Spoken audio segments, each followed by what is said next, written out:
नमस्कार, मैं डॉक्टर राजेश कुमार सिंह, सहायक प्राध्यापक भूगोल, सर्वनारायण सिंह रामकुमार सिंह महाविद्यालय सहरसा। आज के इस वीडियो पोस्ट में मैं भूगोल के छात्रों के लिए जिस विषय पे बात करने जा रहा हूँ, ये पार्ट 1 और पार्ट 3 दोनों के छात्रों के लिए जो है सो काफ़ी उपयोगी विषय वस्तु है और परीक्षा में पूछे जाने की भरपूर संभावना बनी रहती है। इससे बार बार प्रश्न पूछे जाते हैं। विषय है भारत में हरित क्रांति का प्रथम और द्वितीय चरण, उद्देश्य, कार्यक्रम, प्रभाव और सीमाएं। तो आइए हम लोग इस विषय वस्तु को समझने का प्रयास करते हैं। हरित क्रांति एक प्रक्रिया है जिसके अंतर्गत पारंपरिक कृषि विधियों के स्थान पर नवीन वैज्ञानिक तकनीकों का प्रयोग इस प्रकार किया जाता है जिससे उत्पादन, उत्पादकता एवं गुणवत्ता में पर्याप्त वृद्धि हो सके। हम इस लेख में बता रहे हैं कि भारत में हरित क्रांति के प्रथम चरण और द्वितीय चरण से क्या तात्पर्य है। हम भारत में हरित क्रांति के उद्देश्य, कार्यक्रम, प्रभाव, सीमाएं और चुनौतियों के बारे में भी बात करेंगे। तो आइए सबसे पहले हम लोग भारत में हरित क्रांति का प्रथम चरण जो है, जिसको हम लोग first green revolution in India भी कहते हैं, के बारे में समझें। भारत में हरित क्रांति की शुरुआत वर्ष 1966 में माना जाता है। हालांकि कृषि क्षेत्र में नवीन विधियों का प्रयोग वर्ष 1960 के दशक के प्रारंभिक वर्षों में ही होने लगा था। इसी कारण 1960 के दशक को हरित क्रांति का दशक कहा जाता है। आधुनिक तकनीकी के उपयोग से भारत में कृषि विकास में तीव्र मात्रात्मक और गुणात्मक वृद्धि हुई, जिसे हरित क्रांति कहा गया। कृषि क्षेत्र में नवीन विधियों का प्रयोग सर्वप्रथम वर्ष 1961 में गहन कृषि जिला कार्यक्रम के अंतर्गत प्रारंभ हुआ। यह कार्यक्रम 7 जिलों में चलाया गया था, जिसकी सफलता के बाद वर्ष 1965 में गहन कृषि क्षेत्र कार्यक्रम को 114 जिलों में चलाया गया। वर्ष 1965 में ही मैक्सिको के नॉर्मन बोरलॉग ने गेहूं के संकर बीज को विकसित किया।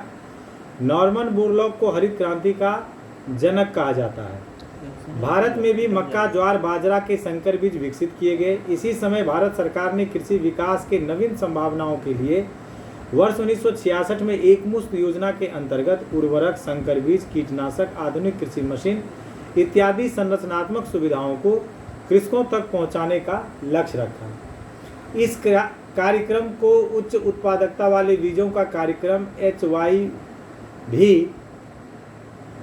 कहा गया। देश के जिन क्षेत्रों में इन सुविधाओं का उपयोग हुआ, वहां कृषि विकास की गति अत्यंत तीव्र हो गई। इसे ही हरित क्रांति कहा जाता है या कहा गया। भारत में हरित क्रांति के जनक MS स्वामीनाथन थे। आइए अब हम भारत में हरित क्रांति का उद्देश्य एवं कार्यक्रम विषय वस्तु को समझें। भारत में हरित क्रांति के प्रमुख उद्देश्य निम्नलिखित हैं। पहला, कृषि उत्पादन, उत्पादकता एवं गुणवत्ता में वृद्धि। दूसरा, कृषि क्षेत्र में अनिश्चितता को दूर करना। तथा तीसरा, ग्रामीण विकास की प्रक्रिया को तीव्र करना। इन उद्देश्यों को प्राप्त करने के लिए कुछ कार्यक्रम को अपनाया गया, जो इस प्रकार है। पहला, भूमि सुधार कार्यक्रम। दूसरा, संरचनात्मक सुविधाओं का विकास। तीसरा, वैज्ञानिक कृषि का उपयोग। चौथा, पैकेज प्रोग्राम को किसानों तक पहुंचाना। भारत में हरित क्रांति के प्रथम चरण को उत्तर पश्चिम भारत में पर्याप्त सफलता मिली। फलस्वरूप इन क्षेत्रों में कृषि विकास की प्रक्रिया तीव्र हुई, यानी कि यहाँ हरित क्रांति सफल रहा। इन क्षेत्रों में पंजाब, हरियाणा, पश्चिमी उत्तर प्रदेश, राजस्थान के गंगानगर जैसे क्षेत्र थे। हालांकि देश के अन्य भागों में इसे पर्याप्त सफलता नहीं मिली, जिसके कारण द्वितीय हरित क्रांति की आवश्यकता महसूस की गई। द्वितीय हरित क्रांति के बारे में जानने से पहले यह जानना आवश्यक है कि आखिर क्या कारण था कि प्रथम हरित क्रांति को भारत के कुछ क्षेत्रों में सफलता मिली और कुछ क्षेत्रों में इसके प्रभाव से अधूरे रह गए। आइए इसे समझते हैं। भारत में प्रथम ग्रीन क्रांति के सफल होने का कारण। द्वितीय हरित क्रांति को उत्तर पश्चिम भारत में विशेष सफलता मिली, जिसके पीछे प्रमुख कारण निम्नलिखित थे। पहला, राजनीतिक एवं प्रशासनिक प्रतिबद्धता। इस क्षेत्र में राज्य सरकार ने अनुकूल कृषि नीति अपनाई, जिससे हरित क्रांति के चरों का व्यापक उपयोग किया गया। दूसरा, जलवायु अनुकूल संकर बीज। इस समय प्रमुख रूप से गेहूं के संकर बीज का विकास किया गया था। यह उत्तर पश्चिम भारत का जलवायु के अनुकूल था। ऐसे में हरित क्रांति यहाँ सफल रहा। तीसरा, सिंचाई एवं संरचनात्मक सुविधाओं के विकास पर बल। शुष्क क्षेत्र होने के कारण नहर सिंचाई एवं अन्य संरचनात्मक सुविधाओं के पर्याप्त विकास पर बल दिया गया, जिससे इन क्षेत्रों में हरित क्रांति सफल रहा। चौथा, संस्थागत समस्या का कम होना। इस क्षेत्र में कृषि में संस्थागत समस्याएं कम थी। संस्थागत समस्याएं आधुनिक कृषि के मार्ग में सबसे बड़ी रुकावट है। इसके अभाव में प्रथम हरित क्रांति इन क्षेत्रों में सफल हो सका। उपरोक्त कारणों के चलते उत्तर पश्चिम भारत में हरित क्रांति को पर्याप्त सफलता मिली। वर्तमान में भी यह क्षेत्र भारत में हरित क्रांति का सर्वप्रमुख क्षेत्र है। उत्तर पश्चिम भारत के बाद हरित क्रांति को प्रायद्वीपीय पठार के नदी कमान क्षेत्र में सफलता मिली। जब 1974-75 में कमान क्षेत्र विकास के नीति के अंतर्गत कमान क्षेत्र विकास कार्यक्रम अपनाया गया, इसके फलस्वरूप महानदी गोदावरी, कृष्णा, कावेरी कमान क्षेत्र में हरित क्रांति को सफलता मिली। इस तरह प्रथम हरित क्रांति केवल सीमित क्षेत्रों में ही सफल रही। अन्य क्षेत्रों में, विशेषकर पूर्वी भारत में हरित क्रांति को पर्याप्त सफलता नहीं मिली। द्वितीय हरित क्रांति के बारे में जानने से पहले पूर्वी भारत में हरित क्रांति की असफलता के कारणों को जानना जरूरी है। आइए पूर्वी भारत में हरित क्रांति के असफल होने के कारण को समझते हैं। पूर्वी भारत में हरित क्रांति के असफलता के कारण। पूर्वी भारत में हरित क्रांति के प्रथम चरण को पर्याप्त सफलता नहीं मिली। इस असफलता का कारण निम्नलिखित था।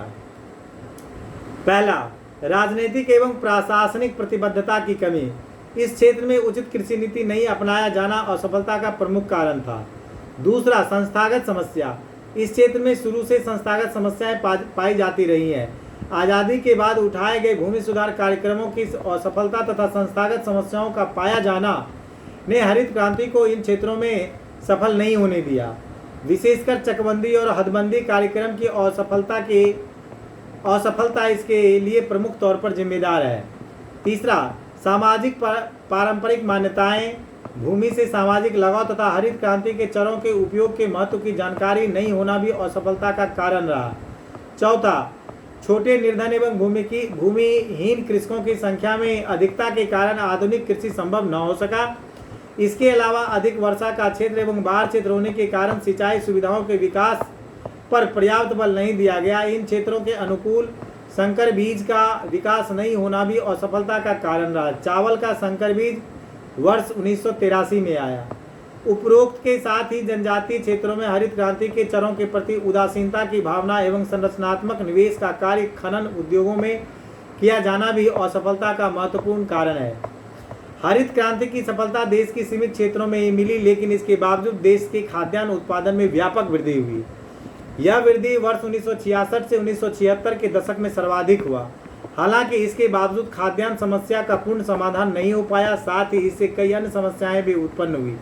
आइए हरित क्रांति से उत्पन्न समस्या को समझते हैं। हरित क्रांति से उत्पन्न समस्याएं। हरित क्रांति को प्रथम चरण में सफलता मिली, लेकिन सभी क्षेत्रों में हरित क्रांति का विचरण समान रूप से नहीं हो पाया। पुनः उत्पादन एवं उत्पादकता में वृद्धि होने के बावजूद खाद्यान्न समस्या का पूर्ण समाधान नहीं हो पाया। वर्ष 1987 में सूखे के कारण देश में खाद्यान्न समस्या उत्पन्न हुई और 10 मिलियन टन खाद्यान्न आयात करना पड़ा। इस तरह हरित क्रांति की खाद्य समस्या के समाधान में असफल रहा। साथ ही इससे कई अन्य समस्याएं भी उत्पन्न हुई, जैसे सामाजिक आर्थिक समस्याएं। प्रथम हरित क्रांति खाद्यान्न समस्या का समाधान करने में समर्थ नहीं हुआ, अर्थात कृषि में अनिश्चितता बनी रही, लेकिन इससे कई सामाजिक आर्थिक समस्याएं उत्पन्न हुई जो इस प्रकार है। पहला, प्रादेशिक विषमता और अंतर प्रादेशिक विषमता में वृद्धि हुई। प्रथम चरण में हरित क्रांति को कुछ राज्यों में ही सफलता मिली। पुनः विभिन्न राज्यों में विभिन्न क्षेत्रों में कृषि विकास में विभिन्नता हुई। हरित क्रांति को सफलता पंजाब, हरियाणा, पश्चिम उत्तर प्रदेश, राजस्थान का गंगानगर क्षेत्र, दक्षिण भारत का कमांड क्षेत्र में ही मिला, जबकि अन्य क्षेत्रों में हरित क्रांति असफल रही। दूसरा, राज्य के अंतर्गत भी अंतर प्रादेशिक विषमता उत्पन्न हुई। जैसे उत्तर प्रदेश में पश्चिमी उत्तर प्रदेश, राजस्थान में गंगानगर क्षेत्र, बिहार में सोन, गंडक, कोसी कमान क्षेत्र, पश्चिम बंगाल में मयूराक्षी, दामोदर घाटी क्षेत्र, ओडिशा में महानदी क्षेत्र, दक्षिण भारत में कमांड क्षेत्र को छोड़कर अन्य क्षेत्रों में हरित क्रांति को सफलता नहीं मिली। तीसरा, हरित क्रांति का एक प्रमुख उद्देश्य ग्रामीण विकास की प्रक्रिया को तीव्र करना था, जिसमें यह असफल रहा। पुनः प्रादेशिक विषमता के कारण देश के विभिन्न क्षेत्रों में ग्रामीण विकास के विषमता में वृद्धि हुई। हरित क्रांति में पिछड़े राज्यों के प्रति व्यक्ति आय तुलनात्मक रूप से अत्यंत कम है। प्रति व्यक्ति आय में यह विषमता कृषि प्रधान राज्यों में स्पष्ट रूप से पाई जाती है। पंजाब, हरियाणा जैसे राज्यों में ग्रामीण आधारभूत संरचना का तीव्र विकास हुआ, विशेषकर सड़क, विद्युत, संचार जैसे आधारभूत क्षेत्र में तीव्र विकास हुआ। यहाँ कृषि का स्वरूप औद्योगिक हो चुका है। चौथा, हरित क्रांति ने पूंजीवादी कृषि अर्थव्यवस्था को प्रोत्साहित किया। चूंकि हरित क्रांति के विभिन्न चरों अर्थात संरचनात्मक कारकों का उपयोग पूंजी आधारित है, इसी कारण धनी और बड़े कृषक द्वारा कृषि में पूंजी निवेश किया जा सका, लेकिन छोटे सीमांत एवं गरीब कृषक पूंजी की कमी के कारण हरित क्रांति के चरों का उपयोग नहीं कर पाए। पांचवा, इससे ग्रामीण आर्थिक संरचना में तीव्र परिवर्तन हुआ। इसका दुष्प्रभाव ग्रामीण क्षेत्रों में परंपरागत सामाजिक संरचना पर भी पड़ा और पहले से विद्यमान आर्थिक विषमता और बढ़ गई। यह कहा जा सकता है कि गरीब कृषक और गरीब होते चले गए। छठा, हरित क्रांति के संरचनात्मक कारकों के उपयोग के लिए छोटे एवं सीमांत कृषकों द्वारा साहूकारों से ऋण लेने की प्रवृत्ति बढ़ी और पुनः ग्रामीण जनसंख्या साहूकारों के ऊपर निर्भर होता चला गया। सातवां, भारत में कृषि का सामाजिक महत्व रहा है और प्रारंभ में ही ग्रामीण जीवन शैली का यह आधार रहा है। अतः नवीन आर्थिक परिस्थितियों ने सामाजिक संरचना को प्रदूषित कर दिया, जिससे सामाजिक तनाव उत्पन्न हुआ। अमीर और गरीब कृषकों के मध्य बढ़ती हुई आर्थिक विषमता का प्रभाव सामाजिक स्थिति पर भी पड़ा और इससे ग्रामीण सामाजिक सहिष्णुता को प्रभावित किया। आठवां, विभिन्न क्षेत्रों में सामाजिक तनाव ने उग्रवाद का रूप ले लिया। इसका प्रमुख कारण कृषि विकास में विषमता, भूमि की असमान वितरण, भूमि सुधार कार्यक्रमों की असफलता, भूमिहीन कृषकों की अधिकता एवं हरित क्रांति का लाभ सभी को प्राप्त नहीं होना है। यह समस्या बिहार, झारखंड, छत्तीसगढ़, पूर्वोत्तर तथा आंध्र प्रदेश जैसे दक्षिण राज्यों में भी है। दूसरा, पर्यावरणीय समस्याएं। हरित क्रांति से कई तरह की पर्यावरणीय समस्याएं उत्पन्न हुई हैं, जो निम्न है। पहला, नहर सिंचित क्षेत्रों में जल जमाव की समस्या एवं मिट्टी में लवणीयता की समस्या उत्पन्न हुई। विशेषकर पंजाब, हरियाणा एवं उत्तर प्रदेश में रे एवं कल्लर मिट्टी का विकास हुआ। दूसरा, रासायनिक उर्वरकों, कीटनाशकों के प्रयोग से मिट्टी की उर्वरता में कमी आई तथा ऊसर भूमि की समस्या उत्पन्न हुई। तीसरा, रासायनिक उर्वरकों, कीटनाशकों के प्रयोग से मृदा प्रदूषण के साथ ही भूमिगत जल एवं नदियों के जल भी प्रदूषित होते हैं। चौथा, कुछ ही फसलों को प्राथमिकता देने के कारण पारंपरिक रूप से उगाए जाने वाले कई फसलों की कृषि नहीं की जाने लगी। इससे कई पारंपरिक फसल विनष्ट हो गए, अर्थात जैव विविधता में ह्रास की समस्या भी उत्पन्न हुई। मृदा में स्थित सूक्ष्म जीवों के नष्ट होने की समस्या भी उत्पन्न हो रही है। स्पष्ट है कि हरित क्रांति के प्रथम चरण में कई समस्याएं उत्पन्न हुई और कई दृष्टि से यह असफल ही साबित हुआ। इसी कारण वर्ष 1987 के बाद कृषि नीति का पुनः मूल्यांकन किया गया और हरित क्रांति के द्वितीय चरण की शुरुआत हुई, जो अधिक व्यवहारिक नीतियों पर आधारित था और इसमें प्रथम चरण से उत्पन्न समस्याओं के समाधान का भी प्रयास किया गया। भारत में हरित क्रांति का द्वितीय चरण। वर्ष 1987 के सूखे के बाद हरित क्रांति का पुनः मूल्यांकन करते हुए इसके द्वितीय चरण की शुरुआत की गई। द्वितीय हरित क्रांति में कृषि की आवश्यकता एवं समस्या के अनुकूल समाधान का प्रयास किया गया। इन चरण में 14 राज्यों के 169 जिलों को चुना गया। इन जिलों में सिंचाई सुविधाएं उपलब्ध थी, लेकिन नवीन कृषि तकनीकों का उपयोग नहीं किया जा रहा था। भारत में हरित क्रांति के द्वितीय चरण में अपनाई जाने वाली कुछ नवीन प्रक्रिया थी। पहला, हरित क्रांति के चरों का राष्ट्रव्यापी वितरण, विशेषकर पूर्वी तटवर्ती और पठारी भारत में। दूसरा, इस चरण में फसल विस्तार की नीति के तहत चावल, दलहन, तिलहन को प्राथमिकता दिया गया। पहले चरण में गेहूं को प्राथमिकता दिया गया था। तीसरा, इस चरण में चावल को सर्वाधिक प्राथमिकता दिया गया। चौथा, इस चरण में सिंचाई के वैकल्पिक साधनों जैसे ट्यूबवेल, डीजल पंपसेट को महत्व दिया गया। शुष्क तथा अर्धशुष्क क्षेत्रों में ड्रिप तथा स्प्रिंकलर सिंचाई की प्राथमिकता दी गई। पांचवा, इस तरह द्वितीय चरण में हरित क्रांति का विस्तार उन चरणों में किया गया जहां कृषि विकास की प्रक्रिया बाधित थी और हरित क्रांति को सफलता नहीं मिली थी। इसी अनुरूप यहाँ ऐसे फसलों को प्राथमिकता दी गई जो इन क्षेत्रों के जलवायु के अनुरूप थे। चावल के संकर बीज का विकास वर्ष 1983 में हो चुका था। ऐसे में चावल प्रधान क्षेत्रों में हरित क्रांति को प्राथमिकता दी गई।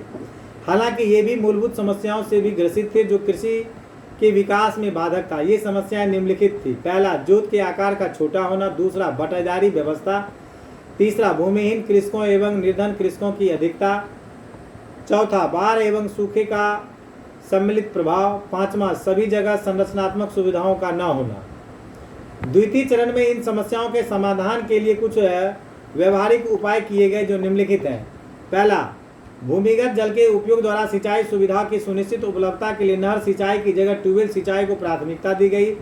इससे जल जमाव और मृदा में लवणीयता की समस्या का भी समाधान हो सका। संरचनात्मक सुविधाओं के विकास के लिए छोटी छोटी सिंचाई योजनाएं प्रारंभ की गई, जिसके तहत ड्रिप स्प्रिंकल सिंचाई पद्धति को शुष्क क्षेत्रों में विकसित किया गया। तीसरा, रासायनिक उर्वरकों एवं बीजों के छोटे छोटे पैकेट बनाए गए। इससे छोटे कृषक को शुद्ध बीज और उर्वरक प्राप्त हो सका। चौथा, कीटनाशकों पर उत्पादन शुल्क समाप्त कर दिया गया। इस तरह हरित क्रांति के द्वितीय चरण में प्रादेशिक एवं अंतर प्रादेशिक विषमता को कम करने और पूरे भारत में अनुकूल कृषि वातावरण बनाने का प्रयास किया गया। इसमें पर्यावरणीय समस्याओं के समाधान की भी कोशिश की गई। इन प्रयासों का प्रभाव स्पष्ट रूप से सकारात्मक हुआ, जिससे प्रादेशिक विषमता में थोड़ी कमी आई। हालांकि यह प्रादेशिक विषमता को पूरी तरह समाप्त नहीं कर सका, लेकिन दोनों चरणों के सम्मिलित प्रभाव से कृषि उत्पादकता एवं उत्पादन में तीव्र वृद्धि हुई। आज भारत विश्व में प्रमुख कृषि निर्यातक देशों में सम्मिलित हो चुका है। इस संदर्भ में हरित क्रांति को कृषि क्रांति भी कहा जाता है। भारतीय कृषि के व्यवसायीकरण की प्रवृत्ति भी तेजी से बढ़ रही है। इससे कृषि पर निर्भर जनसंख्या के प्रति व्यक्ति आय में तुलनात्मक वृद्धि हुई है। हालांकि कृषि विकास में देश के विभिन्न क्षेत्रों में समरूपता नहीं पाए जाने के कारण प्रादेशिक और अंतर प्रादेशिक विसंगतता बनी हुई है। सभी क्षेत्र के कृषकों को हरित क्रांति का लाभ नहीं मिल पाया है। इससे उत्पन्न आर्थिक, सामाजिक, पर्यावरणीय समस्याओं का भी समाधान नहीं किया जा सका है। इसका समाधान ही हरित क्रांति की व्यवहारिक सफलता है। कृषि विकास दर में अस्थिरता की स्थिति बनी हुई है, साथ ही इसका प्रत्यक्ष प्रभाव सकल घरेलू उत्पाद पर पड़ा है। कृषि विकास में स्थिरता न केवल कृषि के लिए आवश्यक है, बल्कि राष्ट्रीय विकास में स्थिरता के लिए भी आवश्यक है। आइए हम कुछ सलाह या उपसंहार भारत में हरित क्रांति के संदर्भ में जो है उसके बारे में बता रहा हूँ। कृषि विकास में स्थिरता के लिए टिकाऊ कृषि विकास की नीति अपनानी चाहिए, जो उत्पादन एवं उत्पादकता में वृद्धि के साथ ही पर्यावरणीय समस्याओं का समाधान कर सके। इसके लिए एक नवीन दृष्टिकोण पर आधारित एक और क्रांति की आवश्यकता है, जिसमें निम्नलिखित चीज़ों को प्राथमिकता दिया जाना चाहिए। पहला, कृषि क्षेत्र में संस्थागत समस्याओं का समाधान। दूसरा, कृषि क्षेत्र में आधारभूत संरचना का विकास, वैज्ञानिकीकरण, आधुनिक तकनीकी का प्रयोग। तीसरा, कृषि में विविधीकरण, व्यवसायीकरण, आयुर्वेदिक, बायोडीजल, बागानी, नकदी फसलों पर विशेष बल देना। चौथा, कृषि को पशु संवर्धन, मत्स्यिकी, दुग्ध व्यवसाय एवं अन्य पशु उत्पादों से जोड़ना एवं कृषि आधारित उद्योगों का विकास समन्वित रूप से करना, इंद्रधनुषी क्रांति को साकार करना। पांचवा, कृषि शिक्षण प्रशिक्षण कार्यक्रम को ग्रामीण स्तर से लेकर उच्च अनुसंधान स्तर तक विस्तारित करना। छठा, कृषि सहकारिता का विकास एवं विपणन की पर्याप्त व्यवस्था करना। सातवां, जनजातीय क्षेत्र, पहाड़ी क्षेत्र में हरित क्रांति में असफल क्षेत्रों में कृषि विकास को प्रोत्साहित करना। आठवां, अधिक से अधिक कृषि भूमि को बहुफसली बनाना। नवां, पर्यावरणीय अनुकूल कृषि भूमि एवं वैज्ञानिक कृषि को सभी क्षेत्रों में प्रोत्साहित करना। हम आशा करते हैं कि इस वीडियो ने आपको भारत में हरित क्रांति के प्रथम चरण और द्वितीय चरण से क्या तात्पर्य है, भारत में हरित क्रांति के उद्देश्य, कार्यक्रम, प्रभाव, सीमा एवं चुनौतियों के बारे में जानने में सहायता की होगी। अगर आपको इस विषय वस्तु को समझने में कोई कठिनाई आ रही हो तो आप मेरे व्यक्तिगत मोबाइल नंबर 9470786423 पर 24/7 कभी भी बात कर और अधिक जानकारी ले सकते हैं। धन्यवाद।